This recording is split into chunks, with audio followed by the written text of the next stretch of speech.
All right, we are recording. We can stop being silly now, I guess. Well, no, we probably are only beginning to be silly, Yes. let's be honest. But so, again, welcome, everybody. I didn't tell you guys I actually made a name for this. Okay. What is it? I think I call it Been Pastoring Through Some Hard Times. Ooh. Been pastoring through some hard times. That's good. Yeah. Been pastoring through some hard Because times. it's like, because the book. Yeah, been 'cause coming it's been through some because hard we're times. talking about pastoring. Come on. Through some hard times. That's right. Yeah. So, makes sense. so that's the idea. Hopefully I don't get slapped with a copyright infringement. I feel like that. You threw the word off, so Yeah. it doesn't count anymore. But if you don't have the book, you definitely should get the book. Not because we make any royalties off of it. We don't make any money off. We don't even necessarily have permission to do this. yeah, wait. But I don't think we need permission to do this because we're just talking about a book. Right. But we are in chapter 2 now. If you have not been watching or following along, please go back and watch. And honestly, read along. If you can get a copy of the book and read it for yourself, that would be ideal. Slavery, the terror of yeah. imagination, and exiled freedom. Yes, in that is Liberia. the title of this chapter. This is going to be a two-parter, but this one we were talking about. We're going to focus in on an important woman in the history of this community, and her journal. So, Brandon. Yeah, so this Ellen Wallace character is an interesting person. Miss Ellen, Ellen McGahee Wallace, and her journal is referenced not just in this book, but if you go down to the museum here in Hopkinsville, Right. You can see pages of it. you can actually see pages of the journal, facsimiles Handwritten. and stuff, and so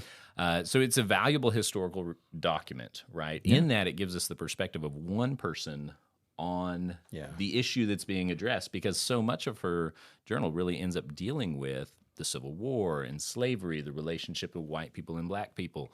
And so I think it's really fascinating. But there was one right off the beginning here, and you guys can talk more about the intro to the chapter there if you want to. But the one that stood out to me was where she's recording this moment where, it was customary for slave owners to send their slaves out to work at other places. They would receive remuneration for sending their slave to work for somebody else.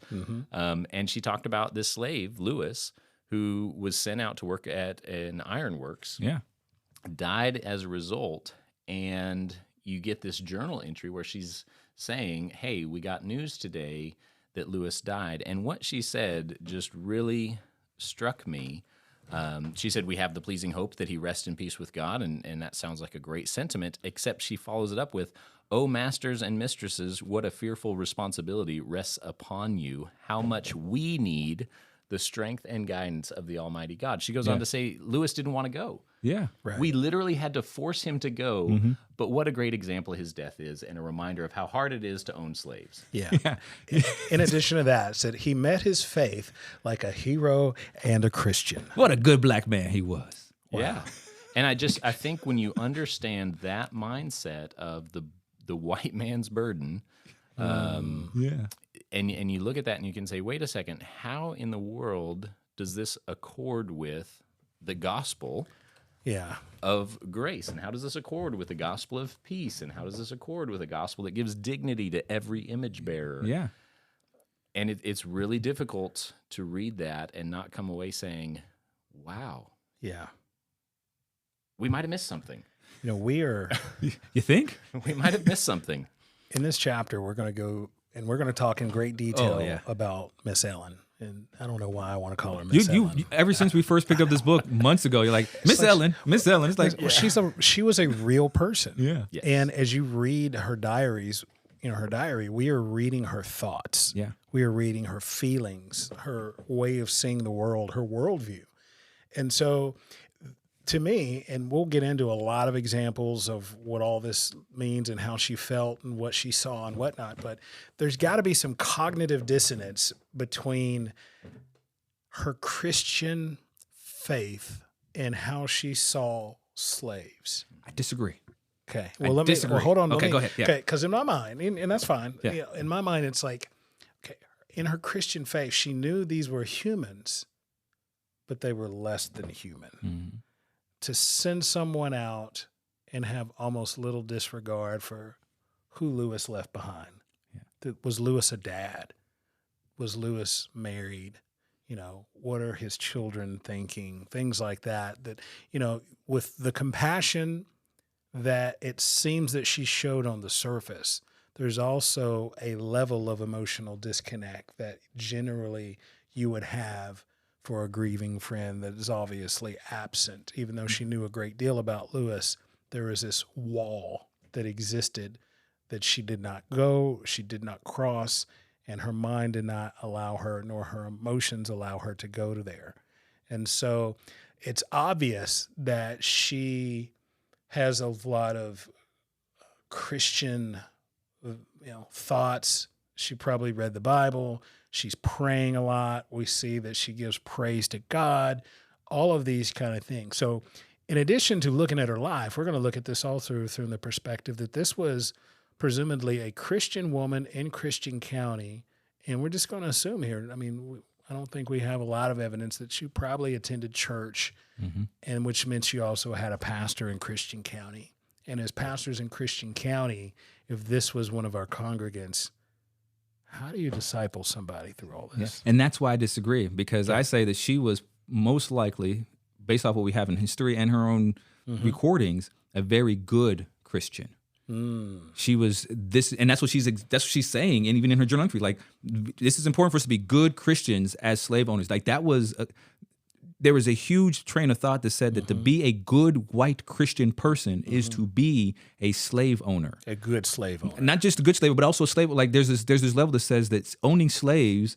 Who was it? The Whitfield, right? Who, this is how we're going to fund our orphan projects, and this is how we're going to fund the mission work we're going to be doing, because we are going to have slaves, but in having slaves, we're going to Christianize these savages. We're going to give them the gospel. No, we're not going to go in Africa and actually preach the gospel. That's too much. We're going to trap them, kidnap them, enslave them, and then we can give them the gospel. So that was their theology. So for her, it wasn't a disconnect between Christianity. The Christianity she knew, that she was taught, that she was brought up in, and the foundations of the Christian faith was, as a white woman, owning slaves is because you are being a good Christian. So let me ask you, I want to ask you guys this question. So can you Sunday morning history back, like Sunday morning quarterback, can you Sunday or Monday morning history this question? Can you be a good Christian, and this is really significant for you guys for some reason. Can you be a good Christian, a good follower of Jesus Christ, and a good slave owner? I have black family members and friends who may be mad at me for saying this, but I'm going to say yes, only because, not in the sense that chattel slavery. Exactly, and I'm saying yes in the sense that, because I also believe that you can be, and this, my thoughts sometimes, my words, but I'm just going to say them all. I believe that you can be a good Christian and a prostitute. You can be a good Christian and incarcerated. You can be a good Christian and, honestly, and a good sinner. And honestly, a corporate lawyer. Like, because if I start saying that this one sin means that you can no longer be categorized as a good Christian, then I'm limiting Christianity so much so that nobody is ever a good Christian. So in that sense, I would say that if you can't be a good Christian and a good slave owner, then no one can be a good Christian. So let's label that. What is the sin in slave owning? There's a myriad of sins. It's a constellation of sins. Okay, galaxies of sins. Yes, spiraling around one another. Because you have the idea of idolatry. You have the idea of of murder. And rape and coveting.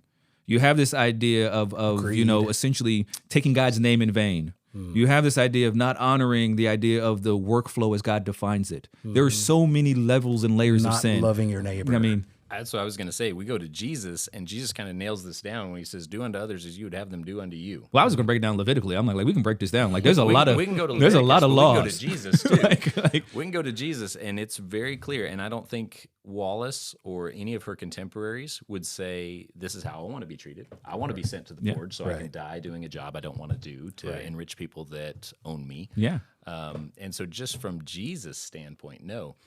But to your point, Kamarr, how many of those things are there today that we put up with because of living in the culture that we do, because of embracing the benefits of modernity? Yeah. Right?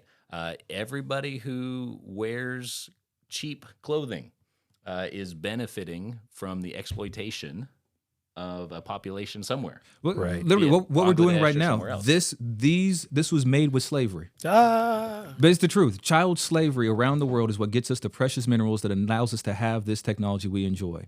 We are using the products of slavery today, right now in this moment, to even produce what we're producing. That's the reality of it. did you And buy this stuff? because the thing is that there is no way to extricate yourself from it. You have to, but that does not mean that you shouldn't be mindful of it either. That is the real issue. Is not sitting there saying, okay, you know what, I can't buy anything. Everything has to be conflict free. There is no conflict free anything on this planet. Everything is too connected. There isn't. You can't, because the only way to possibly maybe pull that off would be for me to deny my responsibility in the Great Commission to go and make disciples. Right. I can't do that and completely extricate myself from this sinful world we live Do in. you think that's what Miss Ellen was thinking?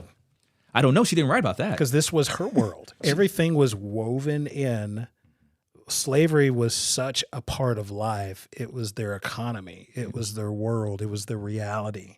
So maybe extricating slavery from her faith was undoable. I don't know that she did, but the reason why I don't think she believed like that is because she was adamant about not upending the system. She was very much so opposed to the idea of ending slavery. She was not a Confederate sympathizer in the sense of saying we should succeed from the Union, but when she talks about Lincoln and how she wishes he was dead. Oh gosh, she really did not like. Let me see Lincoln. here. Here we go. September 29th. This is on page 57. September 29th, 1862. This is her entry. Lincoln's proclamation emancipating all the slaves is justly creating great indignation. The consequences of it are too awful to contemplate. The blood of women and children and helpless aged will flow in torrents if it's carried into effect. The foul wretch, speaking of Lincoln, ought to suffer all the torments that could be inflicted on him, body and soul. Then to place innocent women and helpless infants at the mercy of black monsters who would walk in human shape.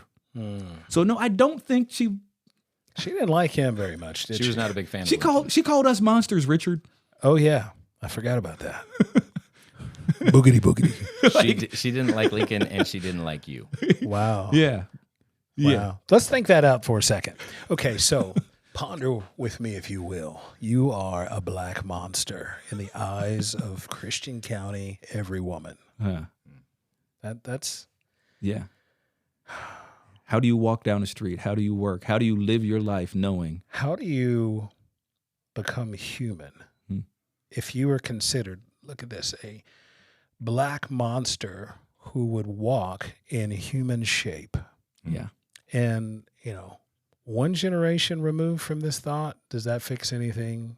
2 generations, 3? I mean, how many are we now? I mean, I know it's 150 years later, but has the residue of the black monster thought still permeated our culture today? Well, again, like we talked about last time, right? My great-great-grandmother was born enslaved. I know that one for sure. My great-grandmother then would have been raised in a society that was still largely run and dominated by former slave owners with those sentiments still embedded in their mind frame. So let me ask you this. So the things that stereotypes, we know they exist in all shapes, forms, sizes, and every culture under the sun. This is not unique. But I'm wondering, when an African American walks across the parking lot at a grocery store and there's let's just say a Caucasian woman who sees this guy, let's say he's got baggy pants, a hoodie, wife beater on, all these kind of, maybe a do-rag, some cornrows, things like that. Does she lock her doors?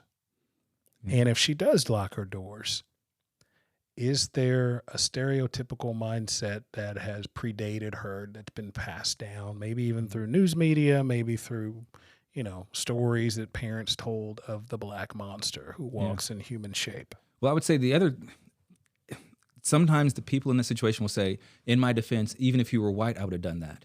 And I say, you may be right. If you had a white guy with cornrows and do-rag, and I was like, you might have. But the added thing that's not often talked about, or at least I don't feel like it's talked about enough, is that may be true. But do you understand the added psychological weight that black guy carries?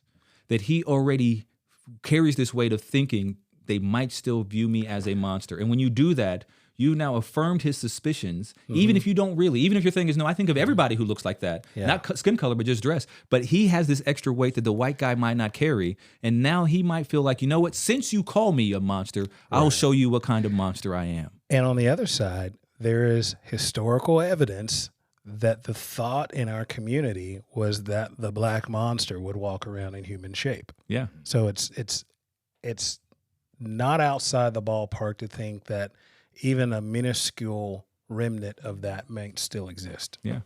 Yeah. Now, so, I mean, you brought Miss Ellen, as you call her. Miss Ellen. Funny thing about her, the house that she built. So I live in a historic district here in off of Main Street, and the house she built is not too far from my house. It's on Main Street. How far away would you say it is, if as a crow flies? It's like a 3-minute walk. Wow. Like, could you think Miss Ellen ever would have imagined the day when you lived 3 minutes away? well, the funny thing, the historical homes they have names. So that's the Wallace home, which is right there. And if you look it up online, you can see the Wallace home, big white building right near our hospital now. But down the street, the home I live in is the Starling home. And the Starling home pretty much was the second largest slave owner. The Wallaces and the Starlings intermarried. The last Starlings, more or less, who owned our house that we live in, they actually were last name Wallace. Because the two families intermarried. Okay. So I have that connection with the Wallaces as well. I know I've met some of her descendants. They're nice young men. They are happy that I live there. They love that a family lives in the house now. They've told me stories. Like the Wallaces today, who know of me, love that I live there and embrace that is my home. So Miss Ellen's great-great-great-great-great-grands, whatever that might be, third, fourth generation, they're happy that you live in that house today. So just so we're all clear, you live in a historical home, a large historical home that's on the way to downtown that was once owned by a large slave-owning family. It was built by them, specifically for them. So it was built by slaves. Well, no. So it was built shortly after the end of the Civil War. Okay. But I mean, the people who built it were enslaved when they were born, most likely. So it was built by people that had enslaved hands. Yes. They were wealthy from slavery, and they built that home. And the descendants of that family and the Wallace family, pretty much the two bigger slave-owning families in Christian County, they eventually intermarried. And their descendants today, who know that we live in that home, own that home, are actually happy that we live there. So to say, for people like it's all negative, that's a positive. That's something that should be, you would think, to be honest, let's be real, that should be talked about in the community. They should say, hey, Wallaces, why don't you get together with the Richeys and let's talk about the history of your family and the history of these homes and how you're happy to see black people living in these homes right now. Now, that is a little bit of redemption to some degree. I mean, obviously you weren't from this community, so it's not the same as if your family was as if here. a Killebrew. Yeah. Like we mentioned in the last episode about a Killebrew who's black, and there's also white Killebrews. If a Killebrew had owned that, who their ancestors once had been slaves, that would have been a little bit more redemptive. But the fact that society has changed to the degree that this is even possible. There's no more redlining that would have prohibited. There's no systemic banking laws that have prohibited you from living there, things like that. And there was no societal outcry that prohibited you from living there. So there's definitely some societal differences from Miss Ellen's day and the day that we live in now. Yeah. That's a change. And praise the Lord for it. Yeah. Amen. Praise Hallelujah. the Lord for it. That's also why I hang out on my front porch so much too. I will tell you, so completely irrelevant, interesting story I learned from somebody was telling me a story about the Wallaces. And the last Mr. Starling who lived there, because they still called him Mr. Starling. And apparently how he would mow his front yard on his riding mower, drinking a martini. Wow. And I was like, man, this house does just have people with style. Like dads with style live here. Like he's like that's awesome. That's like the rich people on Gilligan's Island. Like Right. Pinkies up. Yeah. Like I make You this should term do quick. that. Yeah. I mean, with the olive and everything. Get some like- Gatorade and that. olive and That is- pinkies that up. is an awesome story. I love that. So, but back to Miss Wallace. Back to Miss Ellen. Miss Ellen. You can't do it. You can't do it. Can you? I feel a little bit too. It's too respecting. I feel too field Negro saying Miss Ellen. I think that's why I say it though, because it makes me feel like if people, I can't verify this, but I think people back in the day, they referred to her as Miss Ellen. I know, and that's what I said. For me, it just feels a little too field Negro. Like, no, forget that, Miss L. Yeah. Wallace. Do we need to explain the difference between there were two types of slaves? Biblically, there's, slaves of righteousness and slaves of sin. But in American South, there were different types of slaves. There was the field slave and the house slave. And the term is, and again, anybody who's offended by this, I'm going to talk the way that I would talk normally. This is something that Brandon and I try and do because the idea is for us to have this true diversity and this inclusion is we should speak openly. So within the black circles that I've hung out with, even academically, we would say you have your field Negro and you have your house Negro. And that's the way it is. But just as a reference point, please don't use this at home. I mean, I use it in my house. I know, but I'm just trying to protect people from getting their tail beat in the streets. Oh, yeah. Use this language. Listen, consequences are up to you. Use at your own discretion. I'm just trying to help you. But so for me, that's a constraint because when I look at, we've talked about this growing up. So growing up in the family I grew up in, my sister and I are darker. My parents are much lighter. My parents are very similar complexion to my kids who have a white mom. Like that's the complexion of my kids. And so for me growing up, one of the things that my mom would say a lot to me growing up is that, you're too dark to get away with it, Kamarr. You're too dark to get away with it. Because the reality is there is this stratification. And so for me, if I were back in that day, I would most likely be a field Negro. Wow. Because of the color of my skin. Despite my intellect, despite my physical abilities and all that stuff, and the fact that I don't really have much physical abilities, I would be somebody who would be like, you're going to be out there picking cotton, you're going to be out there working in the fields because you're too dark for us to let you in the house near us. Meanwhile, the lighter skinned ones were the house Negroes, which is extra sad when you consider why they were lighter skinned. Wow. Brandon, did you ever hear anything like that growing up? Like, you're too white to get away with that. No. You're too Casper-ish. You're going to get caught. Well, I had to wear long sleeve shirts so I didn't get a sunburn. So you were too white to get away with. I was too white to get away with short sleeves in the summer. That's almost similar. Yeah. Not at all. No. I don't think so. No, probably not. Well, that's health disparity. See, skin cancer. There you go. See, you got some bad stuff too. Yay! Carrying my own burden. Yes, but but part of my pushback about that, again, I know this subconscious with me, is that because of that, because I am a more intellectually minded person, so I'm somebody who knows back then I'd be forced outside most likely, despite the fact that I'm more of an inside kind of a guy. I love plants and natures, but I'm not a push the plow kind of a guy. I'm not built for that. I'm not made for that. You would have been smart though. You would have been a great slave because you would have been like, you would have been like the peanut guy. You would have came up with 100 different ways. I'm going to bow out of this. No, that was a bad statement. The smart field Negro was a dead field Negro. But you think about it though. I mean, you're a genius. You got more degrees than a thermometer. A smart field Negro is a dead field Negro. They're not supposed to be smart. If they're smart, you got to kill them. That's true. Like and this is something I do. This is something I think, like, these are the things that I carry, that I realize, like man, like I would not have survived. That goes along with Frederick Douglass. He hated his intelligence because he longed for the ignorance of the other slaves. Yeah. Because it would have gotten him in trouble. Yeah. Isn't that an interesting thing that in America there was a time when intelligence was a bad thing? Yeah. Wow. Well, you could argue it still is like that in some regards today. But so with that in mind, with her, I have this view of her as and I wrote in my notes, a very delusional woman. And I think this is why I don't say she's necessarily not being Christian in the stuff she says. She's just got a really bad sense of reality. This is on page 54, December 21st, 1856. Sunday evening. Yesterday I was very unwell, having a bad cold and otherwise indisposed. Today is the calm, holy Sabbath. There is snow, the weather very cold. As we sat around our well-filled table, our children laughing and enjoying their dinner, a perfect picture of domestic happiness without a dark shadow. My thoughts for contrast turned to the dark prison in town with darker spirits, and I raised my heart in humble supplication that the wrath of the Almighty not descend upon his unworthy children.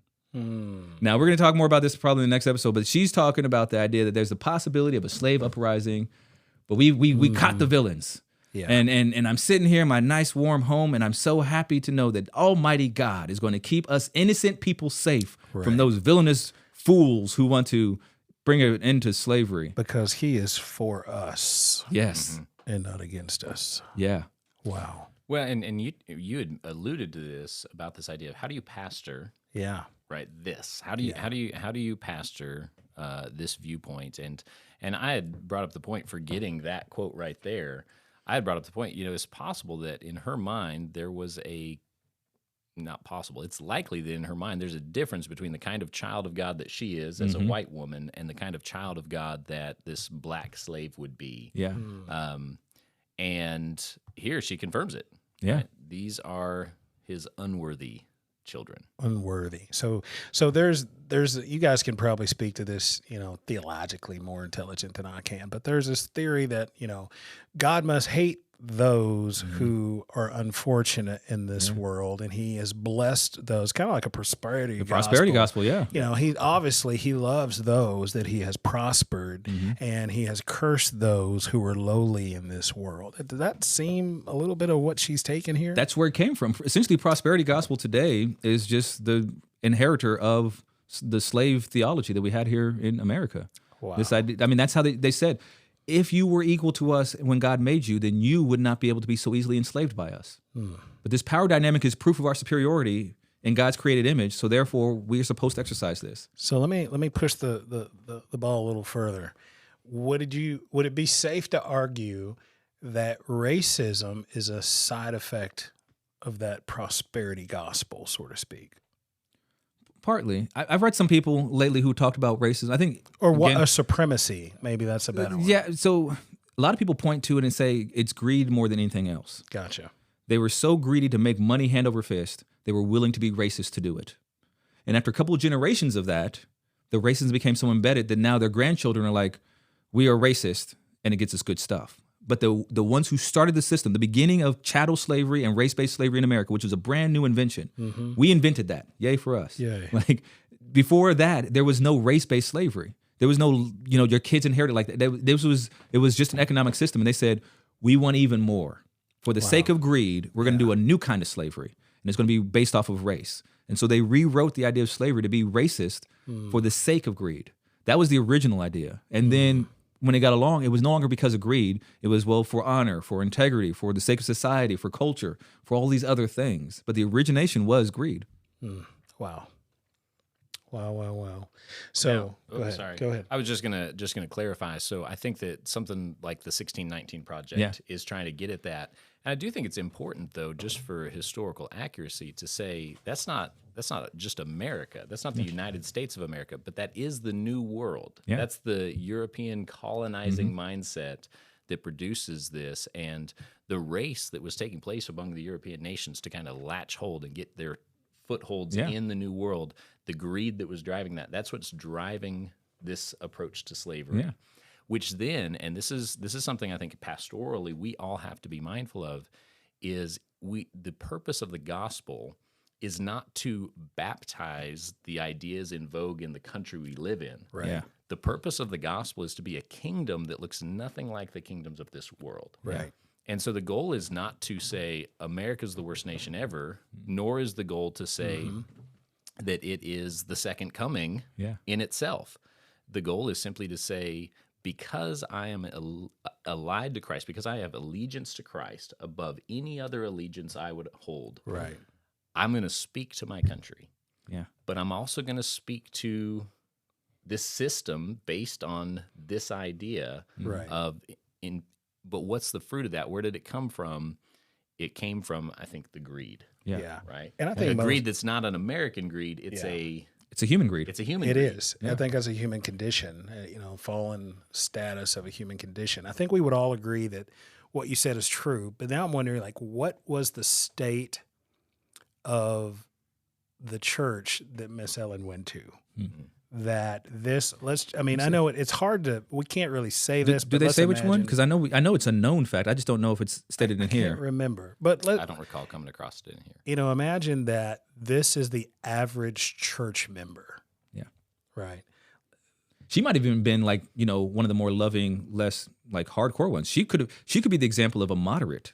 Wow. She could have been, she was affluent. Right. She was, obviously almost everything that she writes has some recognition of her relationship with the Lord in it. Yeah. So let's assume that she's reading her Bible and that she goes to church. That would be an average thing to guess, I imagine. Are the things that she's going to church reinforcing this, or are they confronting this mentality that she has, I wonder? I think it's probably reinforcing it, because again, the continual temptation for us as pastors is to baptize our culture and to say this is good because it's ours. Yeah. Instead of saying this is what God says and confronting that. Yeah. Right. And there's stuff for us, that the Scripture confronts that we just don't see because we're in it. Yeah.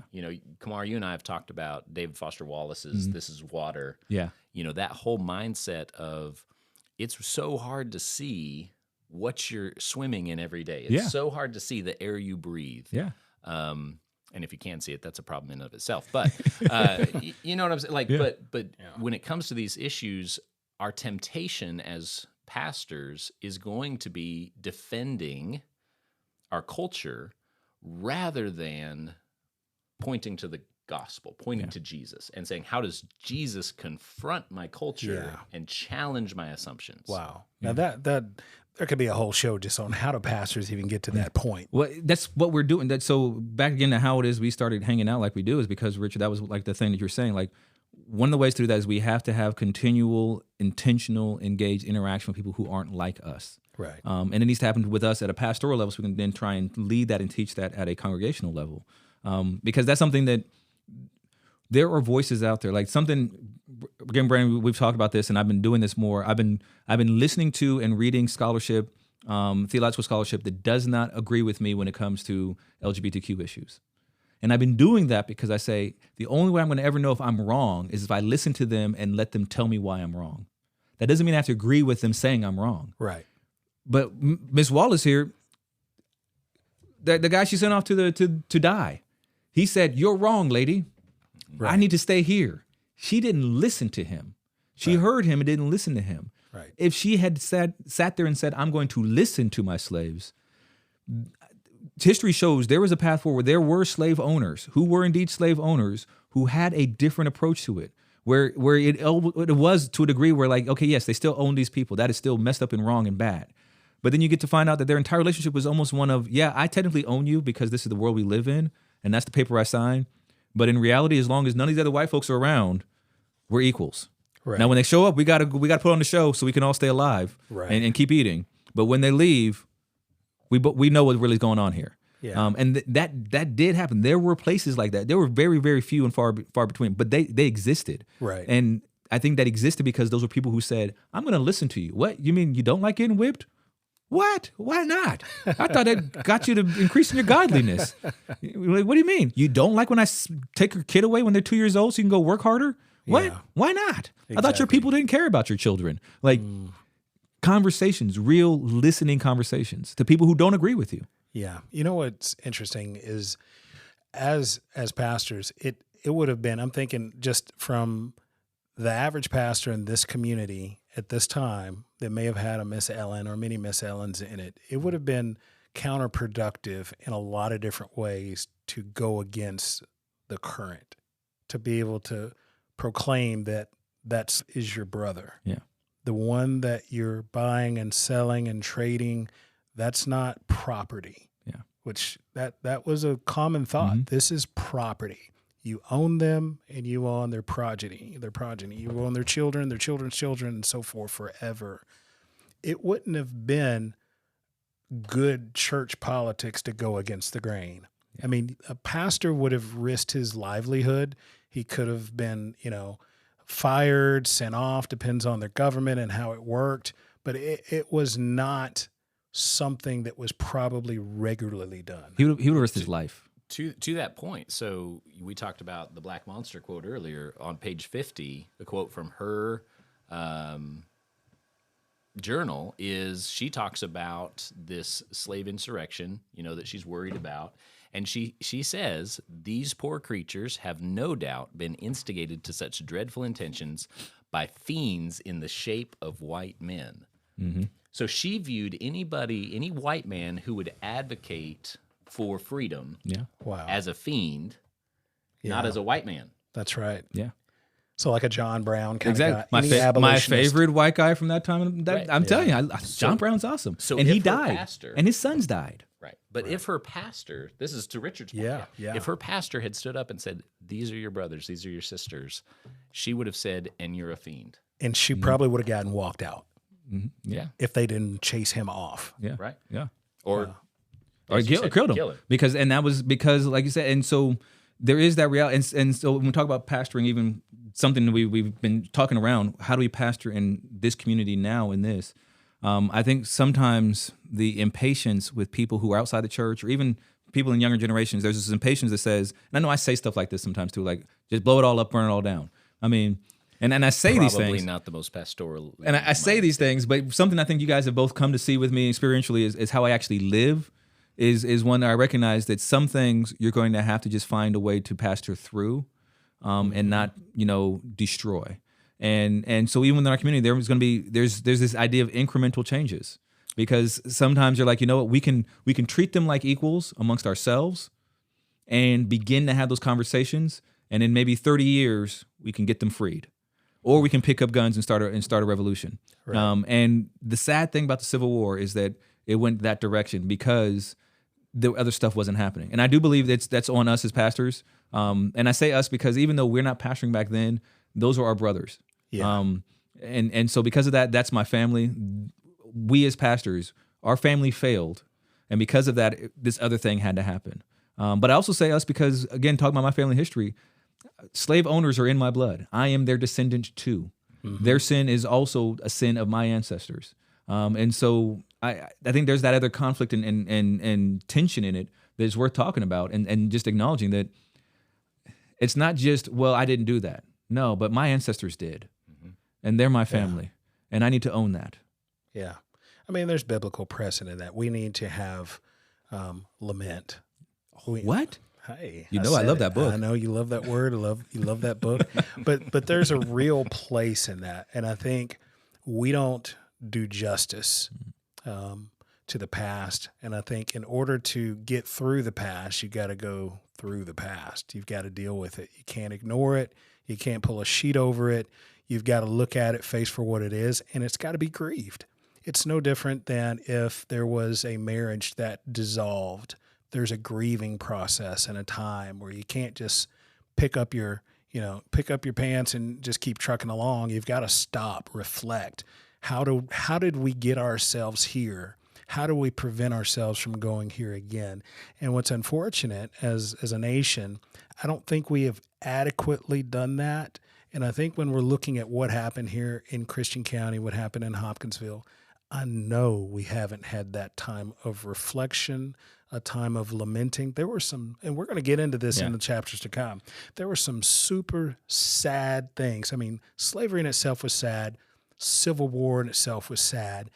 But as a community, have we really taken a look at, you know what, let's come together as a community. Let's mourn, let's grieve, and let's agree to not do this again, and look at constructive ways to never, ever not only get to that point again, I don't think we'll ever get to that point again, but how do we recover and how do we get restored from what's happened historically? Yeah. I think next one we're going to deal some of those things and grieve some of those things. But before we leave, I want to, closing out, Brandon, Miss Wallace is in your office.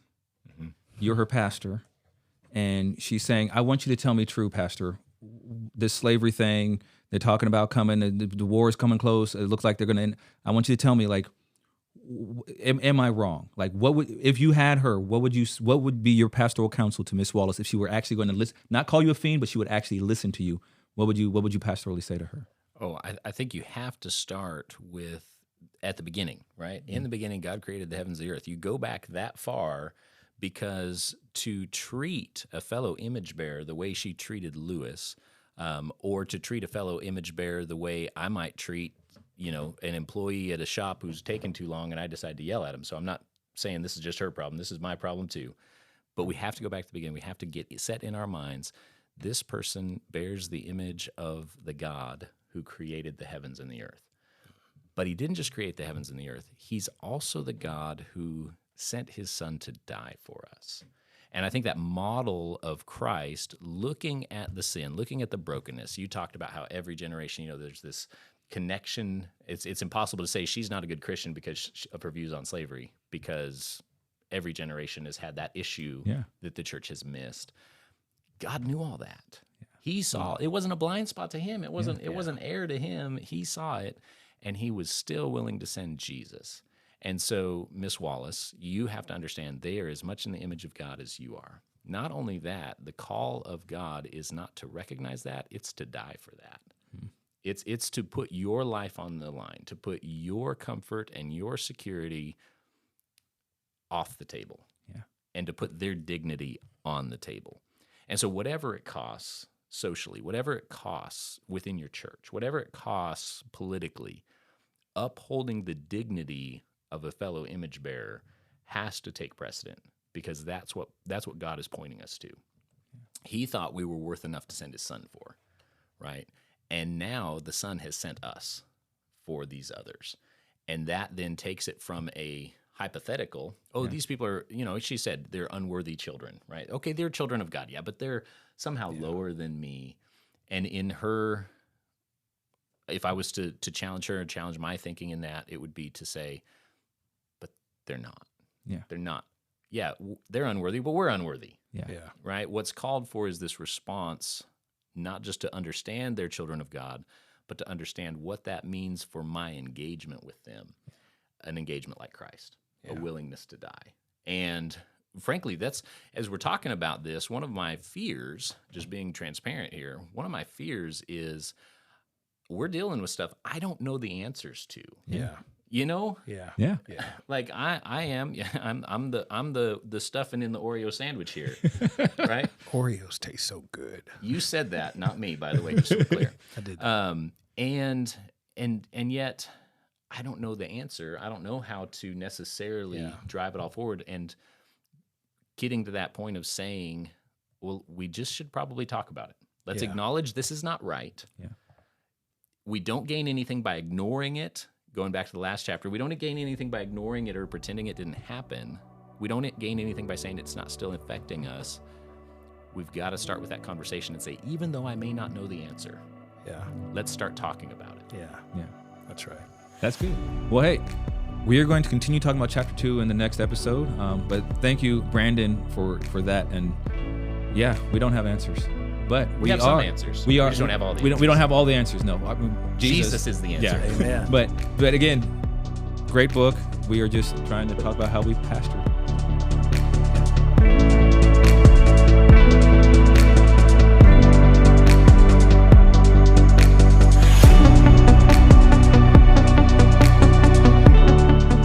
The views, thoughts, and opinions expressed in this podcast are the speaker's own and do not represent the views, thoughts, and opinions of any institution, organization, or corporation. The material and information presented here are for general information purposes only. All persons who participated did so of their own free will and speak for themselves only, regardless of any personal affiliations they may possess. Been Pastoring Through Some Hard Times is a production of Salt.Light.Love Ministries, all rights reserved.